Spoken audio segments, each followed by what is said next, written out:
रहीम today lecture number 26 start करते हैं integration by substitution. अच्छा, इंटीग्रेशन हम कैसे करते हैं फिर में पढ़ा था आपने। अब सब्स्टिट्यूशन का मतलब होता है कि कुछ ना कुछ उसमें सब्स्टिट्यूट करके उसमें डाल के उसके कुछ पार्ट्स बना के उसको सॉल्व करना, ठीक है। और इसके लिए बेस्ट मेथड होता है चेन रूल मेथड, हम यूज़ करते हैं, ठीक है। जैसे कि सबसे पहले तो इंटीग्रेशन का देख लेते हैं। एक चीज़ मैं आपको यहाँ पे बताना चाहती हूँ ये। अच्छा, डेरिवेशन में और इंटीग्रेशन में एक चीज़ जो है, ठीक है, जब भी हम किसी चीज़ का डेरिवेटिव लेते हैं ना, ठीक है, उसका जो आंसर आता है ना, अगर हम उसकी इंटीग्रेशन लें तो वही नंबर आता है, ठीक है। ये देखें, जैसे कि यहाँ पे मैंने एक्स का डेरिवेटिव लिया और आंसर 1 आया, ठीक है। अब मैं इसी 1 को इंटीग्रेट कर रही हूँ, यहाँ पे 1 dx, तो मेरे पास आंसर वही x आ गया दोबारा, जो डेरिवेटिव में x आया था, ठीक है। यानी कि ऑपोजिट है। एक चीज़ का जो डेरिवेटिव का आंसर होता है और उसी को अगर हम आंसर को इंटीग्रेट करें तो वही दोबारा से आ जाता है, ठीक है। यानी कि आप डेरिवेटिव को 100% तैयार कर लो या आप इंटीग्रेशन को 100% तैयार कर लो। एक चीज़ को तैयार कर लो, दूसरी आपकी ऑटोमेटिकली तैयार हो जाएगी, क्योंकि उसका ऑपोजिट होता है उसमें। जैसे कि यहाँ पे x का डेरिवेटिव 1 था, तो यहाँ पे 1 का इंटीग्रेशन या इंटीग्रेटिव 1 होता है, ठीक है। और इंटीग्रेशन में हमेशा एंड पे प्लस सी आता है, यहाँ पे आपको नज़र आ रहा होगा प्लस सी, ठीक है। यहाँ पे जैसे कि यहाँ पे cos x को इंटीग्रेट कर रहे हैं तो इनका sin x आ रहा है, यहाँ पे ये sin x का डेरिवेटिव ले रहे हैं तो cos x आ रहा है, समझ आ रही है। इसी तरह यहाँ पे x की पावर r का इंटीग्रेशन कर रहे हैं तो ये चीज़ आ रही है। अब इस चीज़ का डेरिवेटिव ले रहे हैं तो x की पावर r आ रही है, समझ आ रही है। यानी कि दोनों अपोजिट हैं। इसी तरह ये टेबल के अंदर इनको वैल्यूज़ भी दी हुई हैं, आप यहाँ से याद भी कर सकते हैं कि 10 का डेरिवेटिव क्या आता है, 10 का इंटीग्रेट, ये आपको याद करनी पड़ेगी हर हाल में, ठीक है, दोनों टेबल को। अब बात आ जाती है, ये तो सिंपल थी इंटीग्रेशन, डेरिवेशन हमने की और उसका डिफरेंस बता रहे थे। इंटीग्रेशन हमने की नहीं है, ठीक है। इंटीग्रेशन में भी आपने मिड से पहले के लेक्चर में की हो, ठीक है। F of U D U G U D U, ठीक है। कह रहे हैं कि ये देखिए इंटीग्रेशन ले रहे हैं किसी भी एक फंक्शन की, ठीक है। इसके साथ एक आंसर में नंबर आ रहा है और साथ सी आ जाएगा हमेशा, ठीक है। इसको एज एग्जाम्पल करेंगे तभी समझ आएगा। जैसे कि हमारे पास ये चीज़ है, ठीक है, तो अगर मैं ले रही हूँ सिर्फ ये वाली चीज़ x square integration of x square plus 1, तो इंटीग्रेशन लेते कैसे हैं, इसमें हम करते ये हैं कि सबसे पहले तो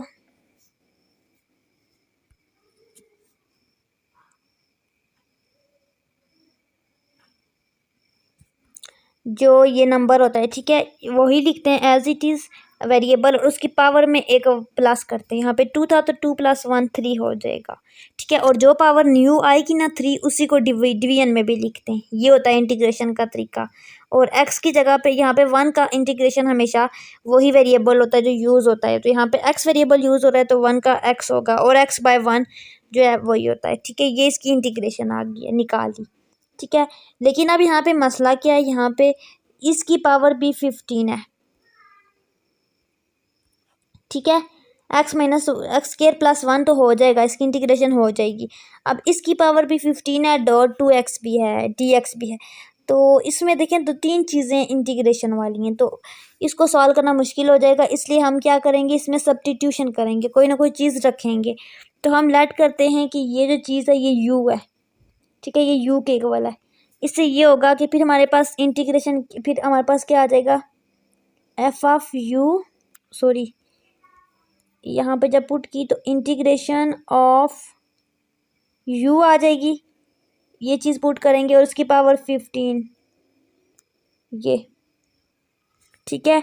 और dot 2x as it is, dot 2x, ठीक है, dx एज इट इज़। अब अगर हम इस 2x को यहाँ पे हम क्या यूज़ करें, dx यूज़ करें, ठीक है, समझ आ रही है बात की। dx क्यों यूज़ करें, क्योंकि यहाँ पे अंदर जो वेरिएबल है वो x यूज़ हो रहा है और d के साथ वही लगेगा, x लगेगा। लेकिन अब हम जब सब्स्टिट्यूशन कर रहे हैं, यहाँ पे हम u के इक्वल कर रहे हैं, तो यहाँ पे u है तो यहाँ पे हम dx कैसे देख सकते हैं, यहाँ पे तो वेरिएबल u यूज़ हो रहा है न्यू में, तो हमने यहाँ पे du रखना है। तो हम du एक खुद से सपोज करते हैं du, जैसे कि ये du/dx, ठीक है। अब इसको हम सपोज करते हैं किसी भी चीज़ के इक्वल, तो यहाँ पे 2x बचा था तो हमने 2x dx के इक्वल किया, ठीक है। du इज इक्वल टू जो भी सारा बच जाएगा उसके 2x du, ठीक है। फिर उन्होंने क्या किया, यहाँ पे सॉरी dx, इन्होंने dx को यहाँ से उठा के नीचे लाया और यहाँ पे इन्होंने रखा just du/dx is equal to 2x, ठीक है। अब इन्होंने क्या किया, इन सारी वैल्यूज़ को क्वेश्चन में पुट किया, ठीक है। ये is equal to integration u50 हो गया, ये वाले u50 डॉट 2x dx को इन्हें du/dx लिखा, ठीक है, इसको, और डॉट dx को एज इट इज़ लिखा, ठीक है। अब इनके पास आंसर क्या आ जाएगा, वही बात आ गई, इन्हें इतना लंबा प्रोसीजर किया। यहाँ पे अगर मैं du is equal to 2x dx करती तो यहाँ पे डायरेक्ट मेरे पास इस जगह पे मैं du पुट कर देती और यहाँ पे मेरे पास ये u⁻50 du आ जाता, ठीक है। आप ऐसे करो, समझ आ गई है। अब इन्होंने क्या किया, यही कह रहे हैं कि ये जो चीज़ है f(du) और ये चीज़ इक्वल आ गई है इनके अकॉर्डिंग, ठीक है। अब इन्होंने करना क्या है, सबसे पहले तो u को इंटीग्रेट करना है, ठीक है, लग से, इनको लग से, ठीक है। तो f(50 du) is equal to, सबसे पहले इसको इंटीग्रेट करना है तो इंटीग्रेशन में मैंने आपको क्या कहा था, u50 du है, तो इसमें हमारे पास होगा क्या, यहाँ पे u⁻50 में एक ऐड होगा 51, फिर डिवीजन में भी 51 आ गया, ठीक है। ये इसका आंसर आ गया और प्लस c आएगा, समझ आ गया। अब ये हमारे पास सॉल्व हो गया। अब अपने एंड पे करना क्या है, जो वैल्यूज पोजीशन की थी ना u की यहाँ पे, वहाँ पे वही वैल्यू दोबारा पुट करनी है। क्या पोजीशन की थी x² + 1, तो इसको दोबारा से पुट करना है, तो हमारे पास ये इसका आंसर आ जाएगा, ठीक है। इंटीग्रेशन होगी इस पोजीशन करके, क्या आंसर है, x² + 1 की power 51 divided by 51 plus c। I hope कि समझ आ गया होगा इंटीग्रेशन का। नेक्स्ट इसके एक और एग्जांपल देख लेते हैं।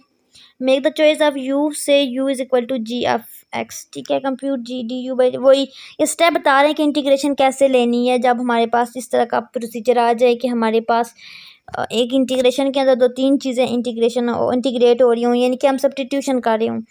तो सबसे पहले आपने देखना है कि कौन सी चीज़ है जिसका प्रॉपर इंटीग्रेशन हो सकती है और उसकी मुसलसल इंटीग्रेशन हो रही है, तो उसको u के इक्वल ऐड करना है। फिर उसके अलावा जो बच जाएंगे उनको dx के इक्वल करना है, वो सॉरी du के इक्वल करना है, क्योंकि u, फिर उस du को, जो du वाली जो टर्म हमने बनाई है उसकी हमने इंटीग्रेशन करनी है, उसको सॉल्व करना है, इंटीग्रेट करना है, और उसका जो आंसर आएगा उसमें एंड में दोबारा से u की वैल्यू को पुट कर लेना है। सारा वही बता रहे हैं ये सारा। अच्छा, एक और एग्जांपल है, उसको भी देख लेते हैं। यहाँ पे हमारे पास sin of x + 9 d of x। अगर यहाँ पे हमारे पास sin ऑफ x होता तो हम इसको इजीली कर सकते थे। sin ऑफ x तो आप कर सकते हो इंटीग्रेट, sin ऑफ x का मैंने आपको बताया था, टेबल से देख के आप कर सकते हो cos ऑफ x।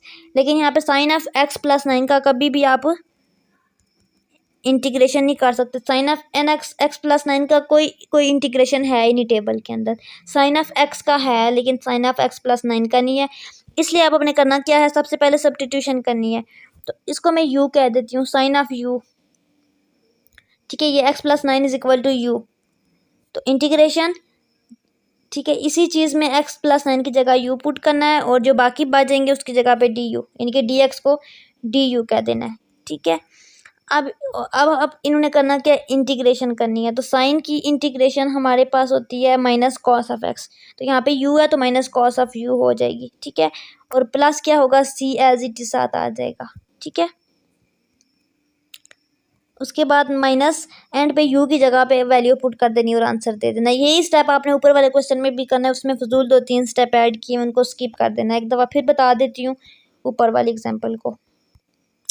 यहाँ पे इन्होंने क्या किया, ये फजूल स्टेप ही है। यहाँ पे ये सबसे पहले आपके पास ये फंक्शन गिवन था, ठीक है। इसका इंटीग्रेशन आप फाइंड आउट कर सकते थे और यहाँ पे x की पावर 15 का भी कर सकते थे, लेकिन यहाँ पे x स्क्वायर प्लस 1 की पावर 50 थी। इसका इंटीग्रेशन लेना मुश्किल था, इसको u के इक्वल किया। सबसे पहले ये स्टेप करना है, फिर इस स्टेप को काट दें, उसके बाद आपने ये सारा स्टेप नहीं करना। उसके बाद आपने बस करना है 2x dx is equal to du, ठीक है। फिर वैल्यू को पुट करना है और फिर बस ये वाला स्टेप करना है उसके बाद, और उसके बाद आपने ये स्टेप स्किप कर देना और ये वाला स्टेप करना है डायरेक्ट इंटीग्रेशन वाला, ठीक है। इंटीग्रेट किया ये सारा स्टेप और आपके पास आंसर आ जाएगा ये वाला, बस यहाँ तक करना है। सेकंड एग्जांपल ने बिल्कुल शॉर्टकट में करवाई हुई है, मेथड वही है। थर्ड में भी वही कुछ किया हुआ है, यहाँ पे cos ऑफ 5x था ये, ठीक है। तो लेट इन्होंने 5x को u के इक्वल किया, ठीक है, u के इक्वल किया यहाँ पे, फिर cos ऑफ 5x की जगह पे u लगाया और जो बाकी बच गए उनको du के इक्वल किया, ठीक है। यहाँ पे 5 कहाँ से आ गया है, यहाँ पे देखें cos ऑफ ये 5 है ना, तो यहाँ पे 5 भी साथ आता है। जिस चीज़ का इंटीग्रेशन होता है उसके साथ नंबर भी होता है। यहाँ पे देखें 5x है, तो इसका अगर डेरिवेटिव लो 5x का तो आपके पास x खत्म हो जाएगा, 5 आ जाएगा। तो ये आपके पास हमेशा जो भी डेरिवेटिव बचता है ना वो d वाले हिस्से में आ जाता है, यानी कि डेरिवेटिव इसका बच गया है, ठीक है। जो भी डेरिवेटिव बचेगा 5x का 5 आएगा तो इसको हम डिवाइड कर देंगे, ठीक है। अब हमने इसको सॉल्व आउट करना है, ये u को इसका इंटीग्रेशन लेनी है और cos u की साइन u हो जाएगी और फिर वैल्यू पुट करनी है दोबारा से 5x और ये आपके पास आंसर आ जाएगा 1/sin 5x प्लस c। इस तरह एक और एग्जांपल है, ये भी आपने खुद करनी है। ये आपके पास एक और एग्जांपल आ गया, integration cos of square root x divided by square root x dx।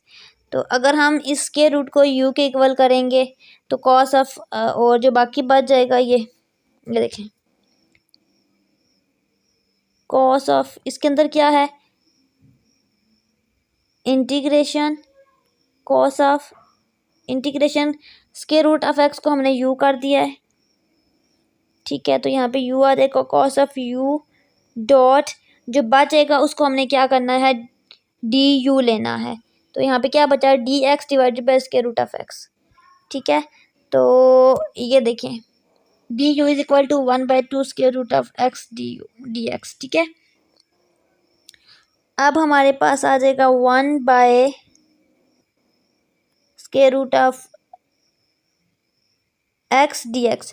अब यहाँ पे देखें यहाँ पे 2 कहाँ से आ गया है, ये 2 आ गया क्योंकि यहाँ पे तो हमारे पास 1/स्क्वायर रूट ऑफ x dx बचा था du के लिए, लेकिन हमारे पास जिस चीज़ का डेरिवेटिव ले रहे हैं उसका हम पूरा लेंगे। तो x हमने क्या लिया है u क्या लिया है x की पावर 1/2, तो इसका डेरिवेटिव क्या होगा du 1/2 शुरू में आ जाएगा पावर और x की पावर माइनस हो जाएगी तो -1/2 हो जाएगा, -1 करेंगे तो -1/2 जब नीचे आएगा तो हमारे पास आ जाएगा 1/2 x की पावर 1/2 या अंडर द रूट, ये चीज़ आ जाएगी, ठीक है। ये वाली ये ऐसे आई है, ठीक है। ये पीछे मैंने आपको कंसेप्ट नहीं बताया क्योंकि पीछे वाले क्वेश्चन में ये चीज़ यूज़ ही नहीं हुई। अगेन देख लें, एक चीज़ को हमने u के इक्वल किया, ठीक है, u के। अब हमने जो बाकी बचती थी हम उसको du कह देते थे, लेकिन अब यहाँ पे कंडीशन डिफरेंट है थोड़ी सी, ठीक है। इसमें हमने du लेना है, ये जो x u लिया है ना इसी का डेरिवेटिव लेना है, ठीक है, du लेना है। du लिया तो ये चीज़ आई, अब हमने ये चीज़ यहाँ पे du के इक्वल कंसीडर करनी है। लेकिन अब हमने देखना है कि ऐसी कौन कौन सी चीज़ें हैं जो यहाँ पे हैं बच गई हैं du लेने के लिए, ठीक है। यहाँ पे हमारे पास बचा है 1/स्क्वायर रूट ऑफ x df(x), जबकि हमें u में du में हमारे पास ये चीज़ चाहिए, यानी कि नीचे यहाँ पे हमें ये 2 भी चाहिए, यहाँ पे तो 2 है ही नहीं, तो हमने 2 खुद से सपोज करना है। जब हम 2 को यहाँ पे सपोज कर रहे हैं डिवाइड कर रहे हैं तो फिर ऊपर जाके मल्टीप्लाई होगा 2, तो यहाँ पे देखें इसी वजह से यहाँ पे ये 2 मल्टीप्लाई हो रहा है। ये देखें यहाँ पे आपके पास 2 cos u du है, cos u इसको बोला है cos स्क्वायर रूट u और बाकी जो चीज़ बच गया उसको हमने du बोला और यहाँ पे 2 मल्टीप्लाई हो रहा है क्योंकि हमारे पास यहाँ पे डिवीजन में 2 चाहिए था और हमारे पास क्वेश्चन में हमारे पास 1/स्क्वायर रूट 2 था, स्क्वायर रूट x था, 2 नहीं था यहाँ पे, ठीक है, जबकि हमें डिनोमिनेटर में 2 भी चाहिए था डेरिवेटिव में, तो हमने खुद से 2 को डिवाइड किया और 2 को मल्टीप्लाई भी करना है। अब जो बाकी चीज़ बच गया है, क्योंकि मैथ का रूल है जो मल्टीप्लाई करते हैं वो डिवाइड करते हैं, इस चीज़ को तो हमने डी यू ले लिया। अब ये नंबर बच गया, इसको एज इट इज़ लिख देंगे, तो इसलिए ये 2 cos ऑफ यू आ गया है। समझ आ गया, डी यू। और अब हमने ये चीज़ निकाली। अब जब भी कांस्टेंट को हम बाहर ले लेते हैं, 2 को बाहर लेंगे, cos यू का डेरिवेटिव होगा sin यू, 2 बाहर रहेगा और प्लस सी आ जाएगा। ठीक है, अब आपने करना है यू की वैल्यू को दोबारा से यहाँ पे पुट करना और ये आंसर आ जाएगा। इस तरह आपने नेक्स्ट पोजीशन खुद करनी है। इसमें देखें टी की पावर 4 है, टी की पावर 5 है, स्क्वायर रूट भी है और डबल इंटीग्रेशन है। तो अब हम क्या करेंगे,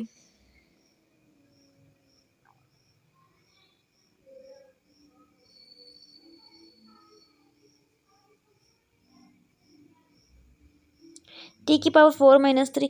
सबसे पहले तो हम इस चीज़ को इलाग कर लेते हैं, इस टाइप की इंटीग्रेशन जब होती है। ठीक है, अब हम क्या करते हैं, अब यहाँ पे देखें ये चीज़ इलाग है, ये चीज़ इलाग है। अब हम इसको इलाग सॉल्व करते हैं, इसको इलाग सॉल्व करते हैं और एंड में दोनों के आंसर को आपस में मल्टीप्लाई कर देंगे, क्योंकि ये मल्टीप्लाई हो रहा है। ठीक है, सबसे पहले हम क्या करते हैं, इस चीज़ को इलाग ले लेते हैं। यहाँ पे ये इस चीज़ को मैंने ले लिया। अब मैं डीपली इस चीज़ को देखूंगी, इसके पीसेस कर लिए हैं। ठीक है, ये फर्स्ट पीस जो है इसमें T4 है, तो अगर मैं इस वाली चीज़ को u के इक्वल करती हूँ, u is equal to 3 - 5t, तो इसका डेरिवेटिव क्या होगा, डी यू क्या होगा, मैं यहाँ पे आपको करके बता देती हूँ।